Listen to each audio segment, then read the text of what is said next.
மாமா என்ன சாப்பிட்றா? இட்லி சாம்பார். ஐயோ ஐயோ,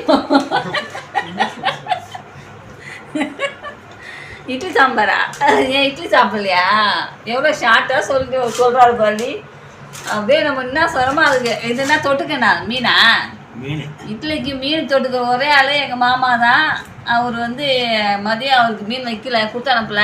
அவர் பங்கு நைட்டுக்கு தான் வந்து சாப்பிட்றாரு. நைட்டு டிஃபன் தான் ஊற்றணும், அதுக்கு தொட்டுக்கிட்டு சாப்பிட்றாரு. சரி, சொந்தக்காரங்களாம் எப்படியா போட்டவங்கன்னு தெரியுமா மாமா?